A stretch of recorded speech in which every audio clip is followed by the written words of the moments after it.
I went to Gary and Lita's Samhain Party in San Diego about 1990.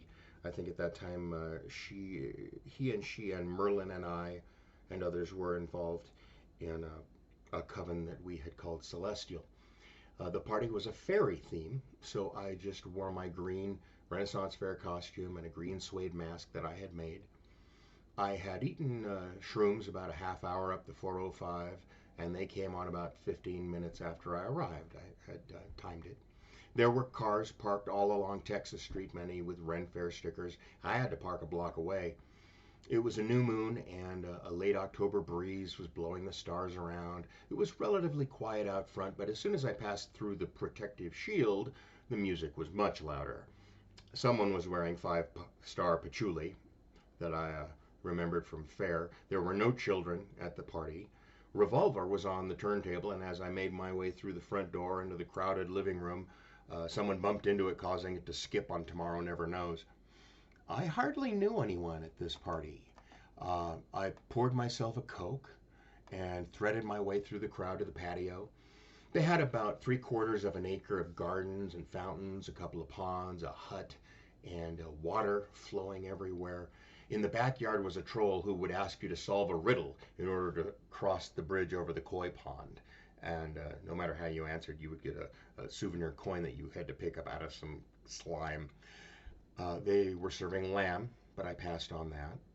My favorite part was a space that Gary had created a labyrinth on.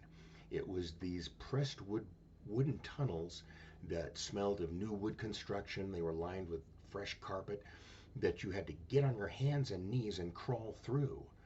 I could smell incense burning. Parts of it were pitch black, and there were other people lost in there with you, but we were all pagans, so this one part, like a softly lit diorama, I think it was set in a large empty aquarium. There was a fairy holding a bouquet of flowers, talking next to a little cottage in a forest. What I was seeing was a blank faced doll about 2 feet tall with a projection of a recorded face projected onto her face telling a story. This was a friend of mine, Dana, also in Celestial, whom Gary had got blotto stoned one night and filmed her as she read this story he had written. I remember her saying, "Then I knew that we were almost home." It's the same effect used by Disney in the Haunted Mansion, which you see in the Quartet of Busts, and the girl at the end saying, "Hurry back, hurry back. Next time, don't forget to bring your death certificate." It was a long ass drive for a party from Mount Baldy to San Diego, but it was worth it. The sea air was refreshing. It was just cool enough to justify a cape. I love pagan gatherings. You meet the most interesting monsters. Angels and demons and dwarves and hobbits, djinn and dragons, mermaids, druids, witches, asatru, dianics, gardnerians, Wiccans, cometics, solitarius and covens, Celtic and chaos, stragas and stragone, Hellenic and Thelemites, brujas, fairies, brownies, unicorns, griffins, wraiths, werewolves, vampires and elves. Vampire elves, those were my clique. People had gone to a lot of trouble on their makeup and hair and costumes, all of which they had mostly done themselves.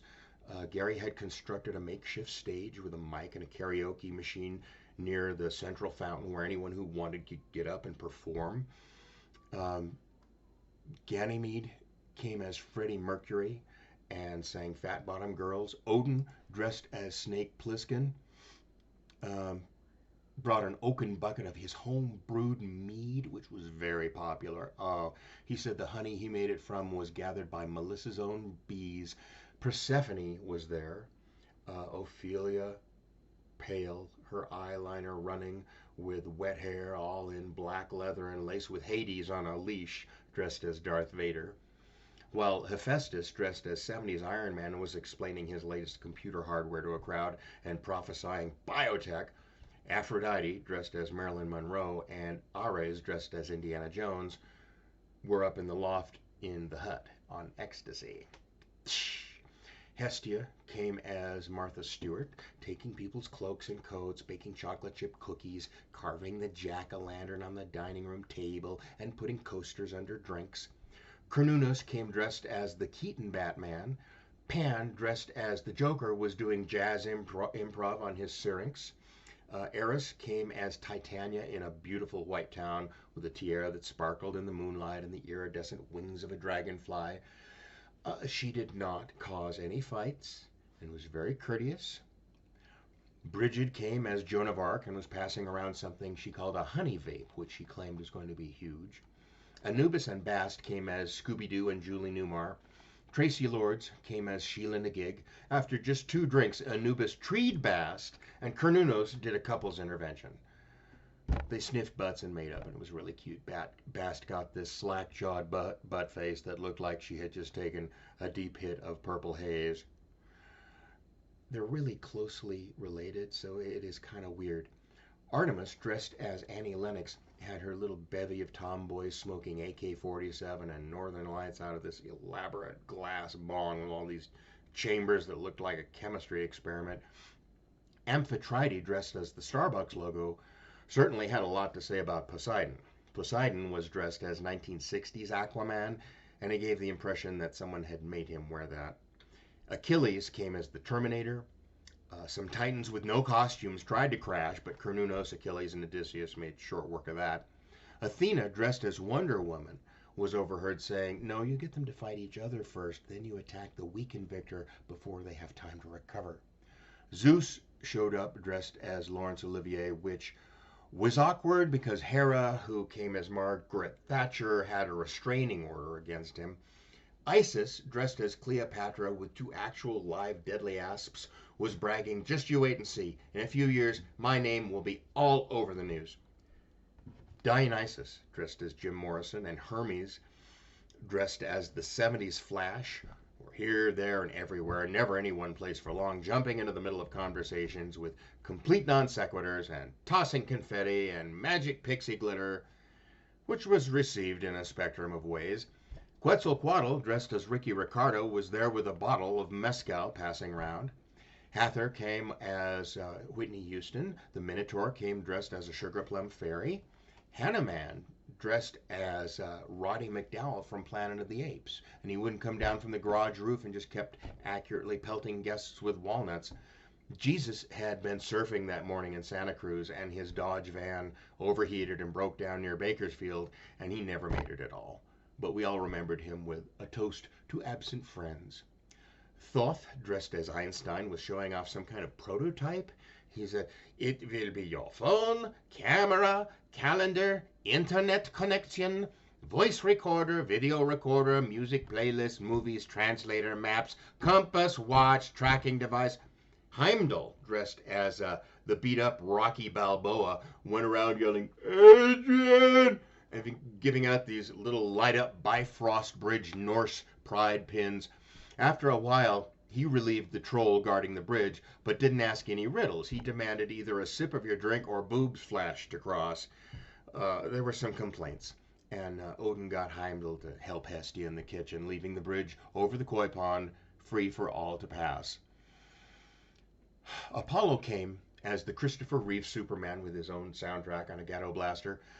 Ganesh, dressed as Dumbo, was trying to make his way through the partying throng and around dancing couples carrying 2 plates of food, holding a glass of Asti Spumante in his trunk, saying, "Please the fuck out of my way to get, thank you very much." A Rakshasa showed up dressed as Patrick Swayze from Dirty Dancing and totally dominated the dance floor, but at the same time encouraging others to dance with him. Someone handed me a piece of cake, the corner piece with a little rose on it. I love that. And a stick of sandalwood incense for no reason. So I ate the cake, which had a white chocolate dipped strawberry on it. Halloween is Scorpio season, and the holiday celebration of death and life resulted in many new couples. And truly, aside from dancing, what else is a party for? I obtained a strawberry daiquiri with sugar around the rim from the Hawaiian-themed bar with the little erupting volcano. Different music was being played in different rooms and places, none so loud as to compete with the others. If someone put on punk or country, you could just leave or pick up the ghetto blaster and throw it through the fucking window. Thor, dressed as Edgar Allan Poe. was letting people try to pick up Mjolnir. Krishna showed up late dressed as an Elvis impersonator, and you can imagine what a chick magnet that was. Kali was doing this dominatrix scene with Amaterasu in the back, demonstrating these elaborate knots and the advantages of all those extra arms in disciplining your sub, and stressing the importance of remembering her safe word. The angel Michael came as Gorbachev. Lucifer came as Frankenfurter and led everyone in the time warp. Dionysus formed a drum circle, and Isis belly danced with finger cymbals, which was loudly appreciated by men and women. The nine muses all came in identical pink ballerina tutus, and they had this little dance that they had rehearsed that they did, except Terpsichore tripped and fell into the ivy. When Artemis picked her up and dusted her off, she also found a glow-in-the-dark frisbee, which got charged in the black light and then thrown around, leaving these luminous trails all over the backyard.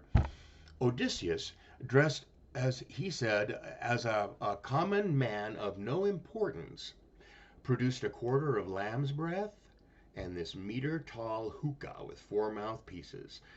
This was on the cushions in the lower level of the hut, with Nag Champa on charcoal burning, and he explained how the stock market was the most elaborate con in history.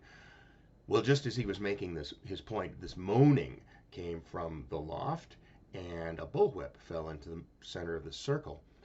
Taweret came as Mae West. When she started belly dancing, the crowd went nuts. Siddhartha, dressed as Maitreya, was making sushi by request. He had this whole little setup with bamboo mat and a little wooden table, green seaweed sheets, rice, scallops, avocado, crab, shrimp, quail's egg, all the ingredients, and he went at it rolling and slicing like a Benihana cook. And he had real wasabi, real wasabi. Valkyrie showed up dressed as Raquel Welch from Fantastic Voyage in that tight white wetsuit and immediately hit it off with Artemis. Demeter was dressed as Mother Nature from the margarine commercial. You know, it's not nice to fool Mother Nature. And she was handing out pamphlets for gun control and MADD, which I guess is Mothers Against Drunk Driving. Cthulhu came dressed as Donald Trump and joked about running for president and was asking young girls if they were into hentai. Helen of Troy came dressed as Cindy Crawford and Paris as Steve Buscemi. The Thunderbird showed up dressed as a roller derby girl, and Heracles was like, "Damn, girl, I wish I had thighs like that. You need fishnets." Dionysus and Pan kept locking themselves in the upstairs bathroom, and then they'd come out laughing and rubbing their noses and mumbling about Kykeon. Someone found a gold-plated iPhone from the future engraved with the name Callisti, and immediately Aphrodite, Hera, and Athena all claimed it was theirs. Paris and Helen saw that, and they just split. Set came dressed as Bill Gates and pinched Cleopatra's asps. Hector came as a giant ribbed condom and went around going, "Get it? Get it?" The Green Man came dressed as Poison Ivy and actually pulled it off quite well, except that rose perfume really reeks on a dude. The winner of the costume contest, though, was Pele, who had come as Dracula, the classic in the Lugosi costume, the tuxedo, this cape, and a huge red ruby pendant that sparkled like both blood and lava. Heracles, dressed as Conan, was showing off his nipple piercings. Medusa came as Madonna and just nailed it. Melkor came in a Santa Claus suit, but later changed into something more goth. Ixchel came as Frida Kahlo, doing eyebrow threading in the master bedroom. Death, dressed as Stevie Nicks, was getting an Ankh tattooed on the back of her wrist by Maui in the kitchen. Maui had come dressed as Magnum P.I. Hecate, dressed as Agnes Moorehead from Bewitched, was reading tarot in a tent. Osiris came dressed as Robin Hood and was chugging these milkshake, thick Egyptian barley beers. And Isis kept trying to get him to pull himself together, and he kept saying, "Baby, you complete me." Dream was there dressed as Timothy Leary in his white guru outfit, handing out clear window pane acid and warning people to just take one. He wouldn't give it to this one drunk girl who got quite nasty about that. Odin's bucket of mead came round again, and I hit that like a thirsty camel. Everyone was really into fully role playing their characters. Someone accidentally summoned a Shaggoth in the basement by playing Stairway to Heaven backwards, but Hades got rid of it. Circe and her mother Perse were in the back corner of the garden, impeccably robed in classic Athenian garb. Circe was crying, and her mother was trying to console her, and she was saying, "Oh, mother, all the men I meet turn out to be pigs." And her mom was like, "Circe, darling, don't you think you would need to own some responsibility for that?" Thor and Heracles got into an arm wrestling contest and broke the brand new redwood picnic table. Delirium had come as Lucille Ball, and she was fresh out of rehab again and on probation, and everyone had been clued in to keep her dry. But she got into the Vitamita Vegemin, and the gin gave her a jarum. Pegasus came as a unicorn with her wings, her beautiful wings, all bound up, and a very wobbly, sparkly white plastic horn. Columbia came as Annie Oakley and sang "I'm an Indian Too." From Annie Get Your Gun. Britannia came as Kate Bush in her babushka chainmail. Oddly, nobody did any ritual that night. Dream, Death, and Delirium got together with Persephone, Morgan Le Fay, and Baron Samedi. They put out a blanket on the west lawn and played Stiff as a Board, Light as a Feather with Bast. And they got her levitated about 5 feet off the ground before she let out a screech, turned around in midair, and landed on all fours. Proteus came as Mystique, but kept changing her costume every 5 minutes. Nike had just won the San Diego Triathlon and showed up still sweaty in her tracksuit with the number. Kraken, Scylla, and Charybdis, who weren't even wearing costumes, had been in the attic doing peyote, and they finally came downstairs to get drinks. Well, when they saw we were running out of ice and red Solo cups, they ran to the store to get some more, but never came back. They ended up barely escaping the police while skinny dipping in La Jolla Cove Beach. The Morrigan came dressed as Nadia Comaneci and performed a little gymnastics routine to piano accompaniment. The Elementals came in a group costumed as the Fantastic Four. Siren, dressed as Pat Benatar, sang "We Belong." Baron Samedi showed up as Stevie Wonder. He played a keyboard and sang "Superstition." Nephthys totally janed a Jeanette Napolitano costume and sang "Joey." Morgan Le Fay came as Joan Jett and sang "I Love Rock and Roll." Nyx came as Tina Turner and sang "Private Dancer." The Norns came as Bananarama and sang "Cruel Summer," and somehow only had one mic between the three of them. Hermes was playing DJ and MC out in the back garden at that point, and he had introduced them as Rama Banana. The Fates came dressed as the Supremes and sang "Where Did Our Love Go?" The Furies came in dressed as the Pointer Sisters and sang "Neutron Dance," and that had everybody on the dance floor. Thor, with Loki, Pan, and Dionysus singing backup, all of them completely wasted, sang "Baba O'Reilly" and actually pulled it off. I didn't think the crowd could get any steamier. Love was in the air, and when Balder came in as Bowie's Thin White Duke and sang "Golden Years," it tore the roof off the patio. Calypso came dressed as the Little Mermaid and had this scuba tank over by the fountain filled with nitrous oxide. It had an octopus regulator, so couples would each take a hit, hold it, and then kiss. And laughing while you're kissing is pretty fucking funny.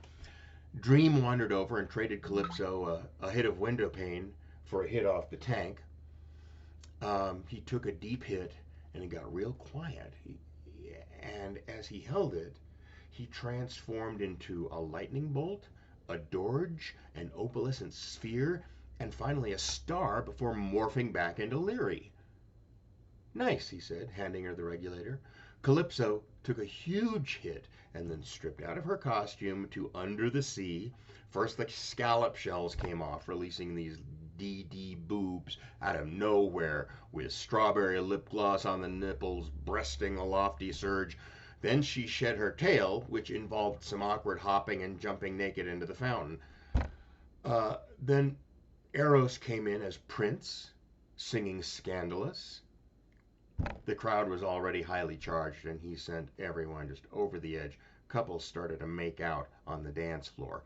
Well, Ganesh, no longer holding the plates of food but still clutching the Asti in his trunk, stood too close to a candelabra, catching one of his foam rubber gumbo ears on fire. He did not realize this at first and thought that the party guests frantically gesturing at him were just being friendly. And just as he noticed his predicament, Poseidon doused him with a wave of seawater out of nowhere, and this got a big laugh. Not mean, but funny. Ganesh was not burned, but now he had half a charred Dumbo head and was soaking wet. He very deliberately dropped the glass of Asti, smashing it on the floor. The music went silent. Poseidon was like, "Hey, now you look like John Merrick." Well, sir, Ganesh he didn't think that was funny at all. People started to gather and, oh shit, my goodness. People started to gather into their own little pantheons. Um, the Greeks all together, Norse with the Norse, Egyptians assembling. They all formed a circle with Ganesh and Poseidon at the center, faced off, and it was a tense moment.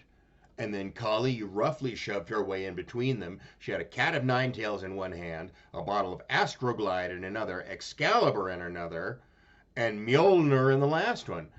"The fuck is the problem here?" "Sorry, Mom," everyone mumbled, and the crowd kind of desegregated once again, mixing it up as before.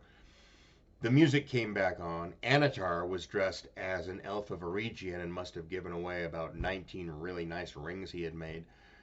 Everybody is somebody. Gods and goddesses only need apply. Chilled Blue Nun or Woodbridge Cabernet Sauvignon. An invisible skunk made its way through the garden. I found myself sitting in a lotus position under the walnut tree with four vampires.